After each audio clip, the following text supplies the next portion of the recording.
Welcome to Commissioner's Corner. I'm Commissioner Charlotte Garrido, and I love to talk to you about county-related issues. Usually we spend some time talking about my job as a commissioner, and especially it's about South Kitsap issues. And we have also spent quite a bit of time talking about those departments that report directly to county commissioners. The ones that are community serving departments like community development that deals with planning and the fire marshal, parks and recreation. We have 79 parks in Kitsap County and lots of acres in parks. We have volunteer services where we invite citizens to be involved with the work that we do on a daily basis. And we have thousands of citizen hours going into volunteer projects in Kitsap County. Public Works, of course, provides roads and sewers and surface water management and solid waste management. Then we have the administrative services that actually serve all of Kitsap County government. We have the budget office and risk management, IT, which provides all of our technical requirements, facilities that takes care of our buildings and our land, our properties, and human resources, which is personnel related. But today I wanted to back a little bit broader and talk about counties in general. What do counties do? And our guest today is Eric Johnson from Washington State Association of Counties. And probably after this, we'll both call it WASAC. We shall. Yeah, okay. Eric is the executive director of WASAC and actually has been a county commissioner in the past himself, so he knows this job well. Eric, I'm so delighted that you're here today to be able to talk to us a little bit about counties in general and about what we do and the services that we offer, and especially that initiative that started a few years ago on fiscal sustainability for counties. So let's get started with, who are counties? That is a great question, Commissioner, and I'm just thankful for the opportunity to be here. So county government predates statehood. Our counties were actually initiated in the Oregon Territory, and so many of our counties actually were in place prior to statehood. We had 39 counties in Washington State now, and those counties are actually stipulated in their responsibilities in Article 11 of the state constitution. So unlike other local governments, we actually find our home in the Constitution of the state of Washington, which requires the legislature to create a uniform system of county government. In 1948, the Constitution was amended to allow for charter counties, and we now have 6 charter counties that have been formed. Of the 39, the other 33 are still what we call uniform or statutory counties. And that would include Kitsap? That would include Kitsap, exactly right. Which was founded in 1857. Yep, and at statehood, we actually had 33 counties at statehood. We've had 6 since then. And Pend Oreille is our youngest county. It was 100 years old in 2011. It was actually formed in 1911. So counties are creatures of the state of Washington. And as such, we have had a number of rulings via the Supreme Court that really determined that we are but arms or agencies of the state. And so we get our powers given to us either by the Constitution or by statute, meaning, we're not free to do anything we want. We really have prescriptive responsibilities. We conduct elections on behalf of the state of Washington. We prosecute crimes on behalf of the state of Washington. The prosecutor prosecutes state of Washington versus someone. Even though it's an elected county prosecutor, these are actions that we conduct on behalf of the state of Washington. We assess property and collect property on behalf of the state of Washington. All the things that we do constitutionally and statutorily. We implement things like the Growth Management Act and shoreline management plans on behalf of the state of Washington. They tell us that we have to do this, and we faithfully execute and implement on behalf of the state of Washington. As closely true to our own communities as possible. That's our goal, is always. We really like the home rule concept, local authority, and we're generally given some parameters in which to operate, but we clearly have this responsibility as agents of the state, statutorily and constitutionally, to fulfill the requirements on behalf of them. We have what we call regional responsibilities, where we serve all citizens, regardless if they live in a city or the unincorporated area. Our Superior Court system, for example, operates for all citizens within the county, just not those in the unincorporated area or in the incorporated area. Many of our parks are regional park facilities that, whether you live in a city or the unincorporated area, you utilize that park because it's such a regional facility in nature. The county fair, is oftentimes viewed as as the county's living room once a year, where you invite all your, all your friends and family to come to it. So there's a variety of it. About 80% of our overall revenue that's collected in most counties pays for those regional services, and only about 20% is actually direct services to the unincorporated residents, and those are generally the roads and the sheriff. Most of our other services are generally provided for all citizens in the county. So that's a little bit about kind of our overall sense of responsibility. We've got, as I indicated, 39 counties, and we work very closely, what I call vertically integrated. We work with the state in so many areas. We run the mental health and chemical dependency programs on behalf of the state. We deliver public health services on behalf of the state. And those are done at a regional basis for just not citizens in the unincorporated area, but really all of our county citizens. And we really focus on that perspective. And then likewise, we work closely with the cities in a number of facets. Economic development is a good example where we really look at the region. We work with the ports on that issue. We work with economic development organizations. And so there's this vertically integrated role that we play in both a regional provider and then really working individually with the community as well.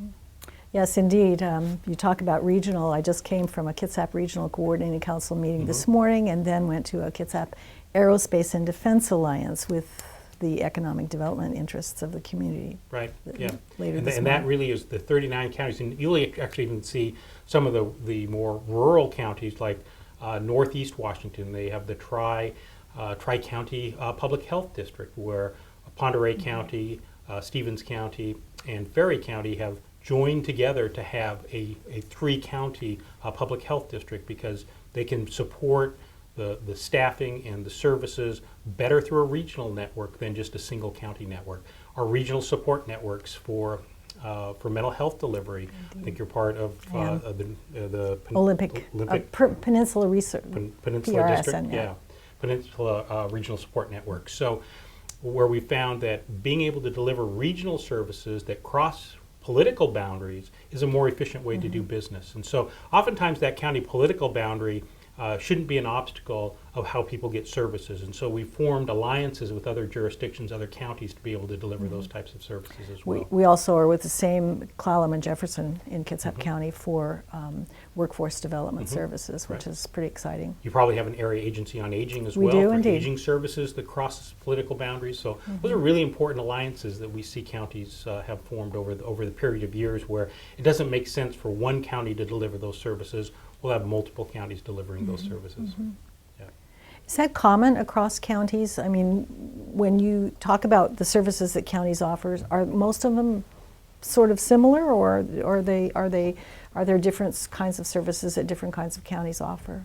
In general, because of the way that the state constitution is formed, and in the way that state law reads, by and large, most counties are very similar in the types of service they deliver. How they deliver it may be slightly different, but in general, each county auditor has core responsibilities of elections, recording, licensing, and finance. Generally, that's their four major core business functions. Likewise, most county engineers, they have a set of responsibilities laid out for them in statute that really lay forward their responsibilities as a county engineer and a road system to maintain. The difference is, in our rural counties, they may have 2,000 miles of roads, and 1,000 of those might be gravel. In an urban county, you might have less than 5% roads that are gravel. They're generally hardened, all weather, and with a lot more what we call average daily traffic counts on them than our rural roads. So, sure. But generally, same services. And actually, we're surrounded by water, and we have a fairly rugged geology, so that causes us to have maybe a little bit different style of roads than some other areas might have. Yeah. And different activities have come on of late.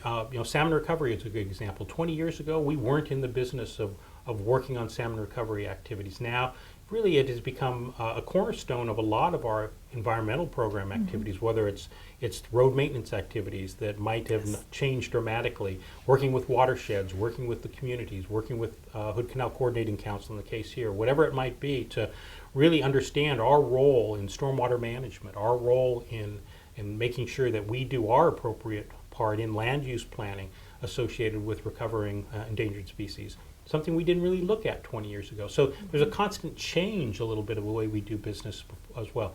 A stormwater utility probably didn't exist 10 years ago. We now have stormwater utilities that are actually imposing a rate so that we can do our part to clean up and recover Puget Sound. We actually do a pretty marvelous job. We have a great service and stormwater unit here in Kitsap County.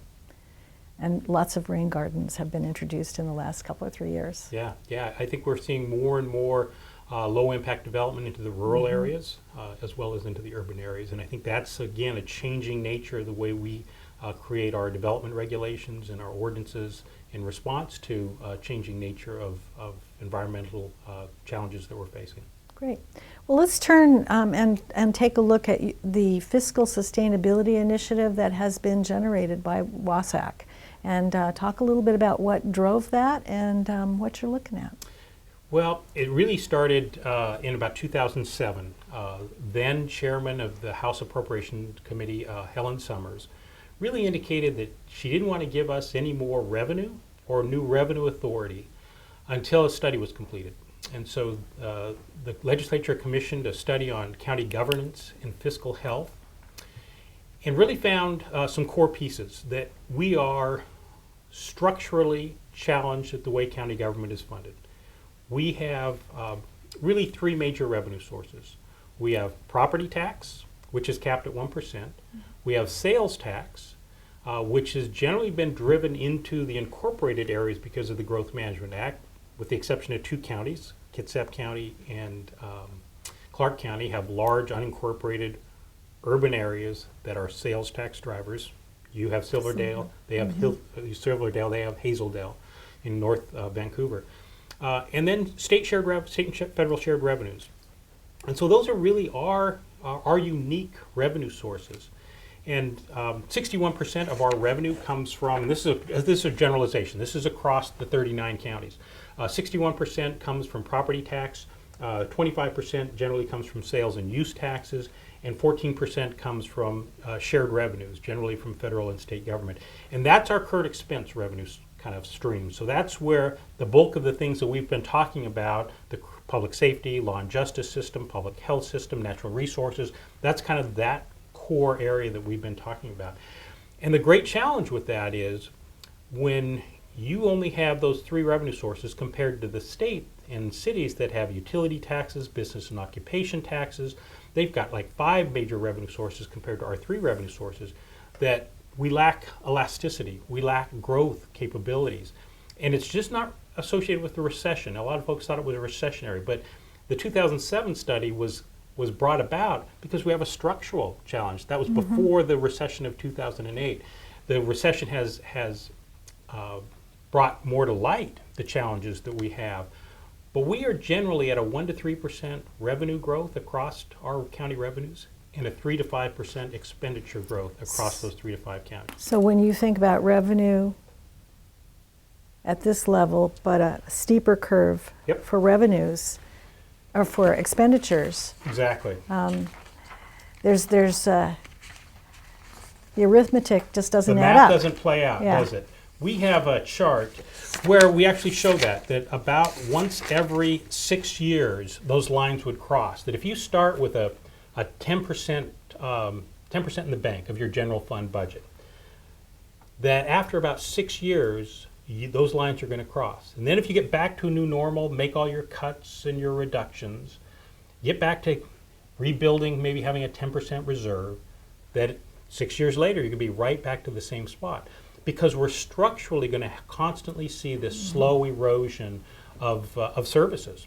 And there's really only so many things that you can continually do, and we've done a lot of those, and I know in Kitsap you've done a lot of those activities.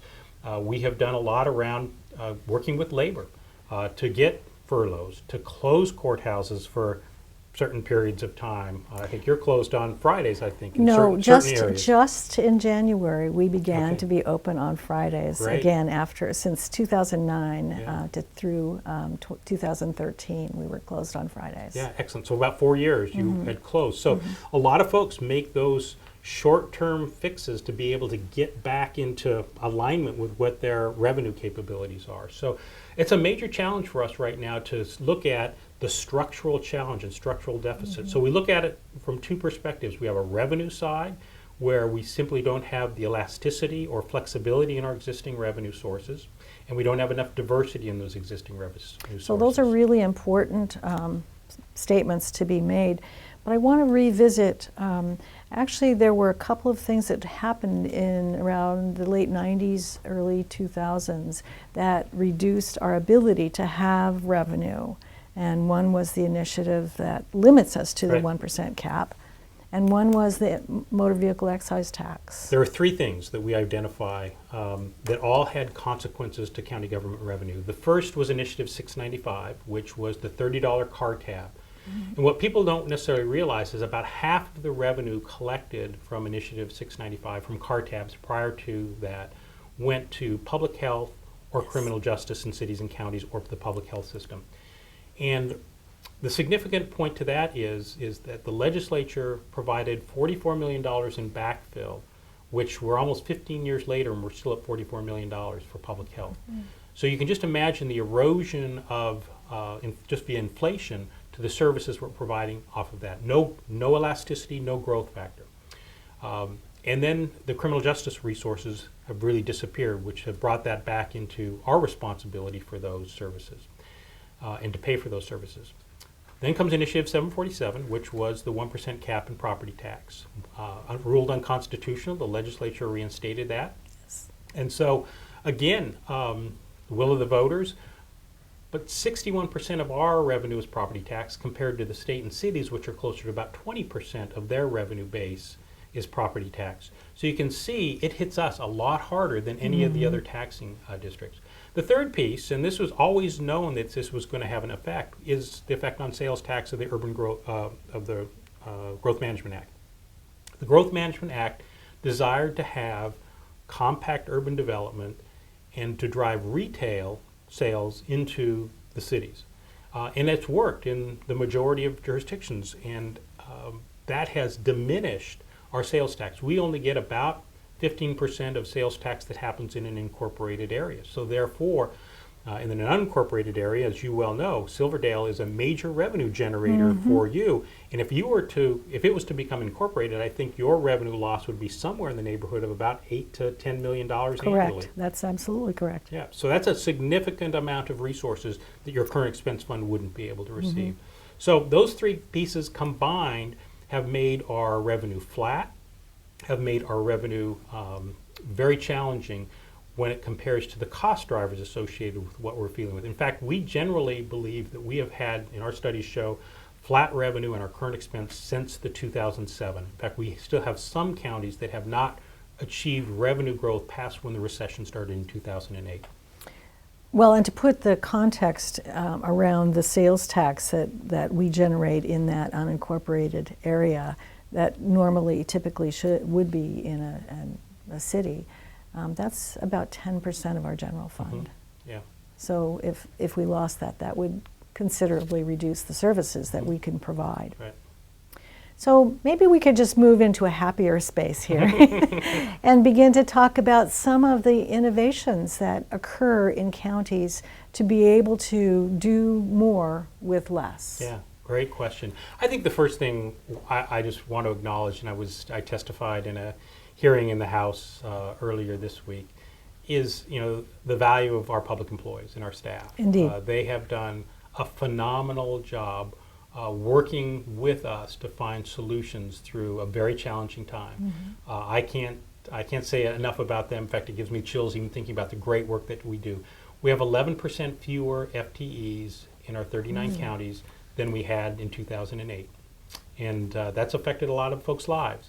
At the same time, those remaining employees have stepped up to find new ways to do business. We're using technology more efficiently and effectively. We've applied lean technology, lean process improvements, and continuous process improvement programs. We have used the jurisdictions that are really looking to the future to say, how do we become paperless?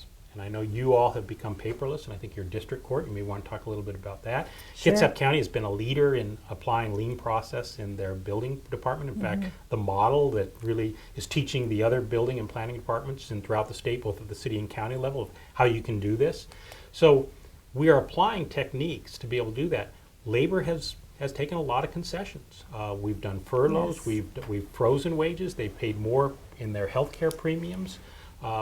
We've asked a lot of our employees through this recession as well to try and drive those costs down, because generally in our costs associated with current expense or general fund, we're very labor dependent. That's what we are. We're people that deliver services to the citizens. And so to reduce 11% of our employees, and at the same time, I don't think our citizens have seen a dramatic diminishment in direct services either. Agreed. And so to talk about a little bit more of some of the specifics in Kitsap County, District Court here is entirely paperless. Even the judges sign electronically. We, the commissioners, try to be as paperless as possible. We have our little mini computers that we carry to all of our meetings, and try not to produce paper, but to review our documents online. And the lean process improvement is really something that's rampant throughout Kitsap County. The Department of Community Development was a strong leader in establishing the lean process improvement in Kitsap. Their permitting process has so dramatically changed that we get kudos quite frequently now because of how quickly permitting processes work through.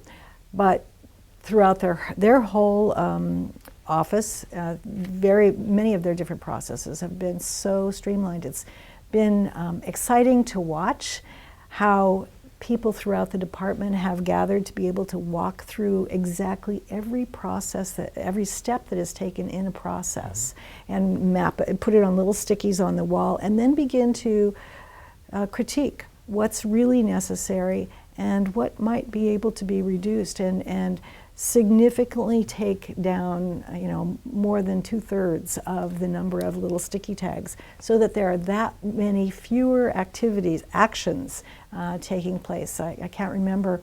At one point there was a remark about how many times the same document was Xeroxed and how many miles were walked to get that single document to the photocopier to be photocopied. And by just rearranging the way they handle it, they reduced quite a lot of different steps. Yeah, I think we're seeing that now in so many different offices and functions that folks are starting to take a look at performance management, performance measures, so that you can start to identify where do we need to make these changes at. Thurston County, for example, and their sheriff's office has taken it on. I think your county assessor has been looking at certain functions as well. Assessor, treasurer, auditor. Yeah, absolutely.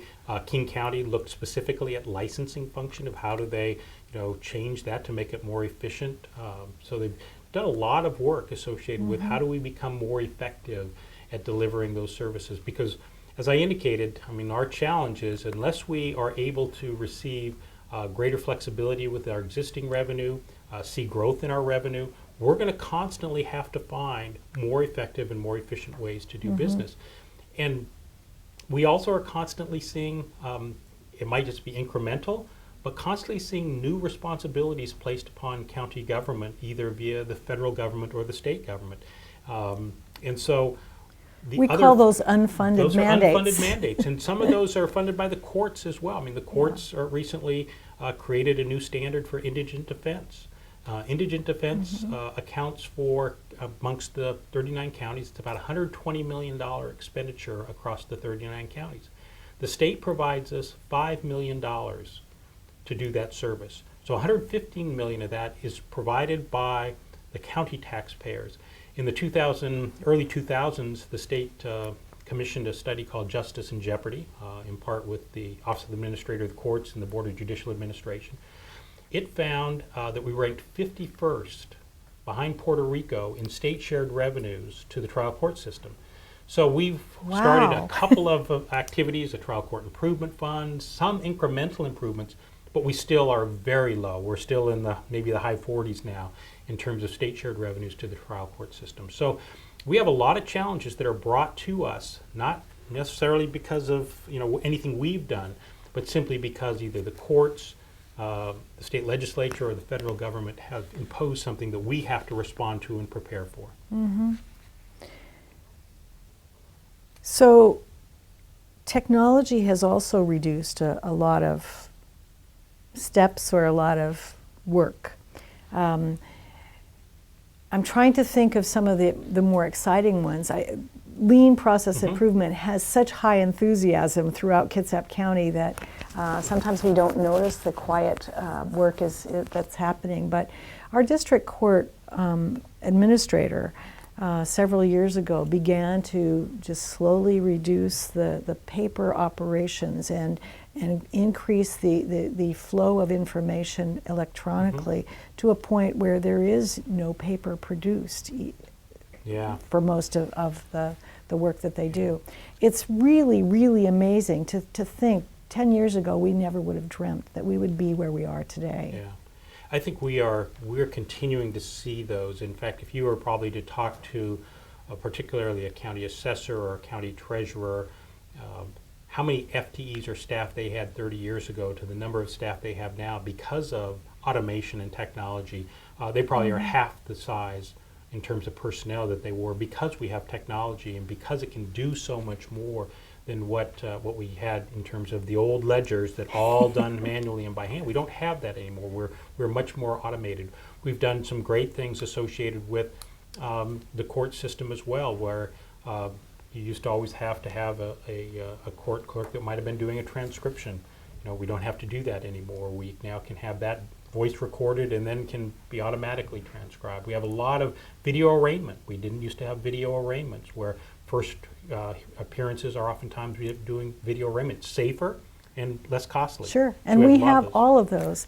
And we have talked ourselves right to the end of our program. It would be so wonderful to be able to continue this conversation. We didn't even get to talk about what great opportunities we have in partnering, and especially with our citizens as volunteers with the services that we offer. It lets them be a part of their government at the same time as knowing what we're doing and having a say in it. So thank you again, Eric Johnson, for being with me here today. I love WASAC and all the support services that they offer to us as a county. Thank you for being here today. Looking forward to seeing you next time on Commissioner's Corner.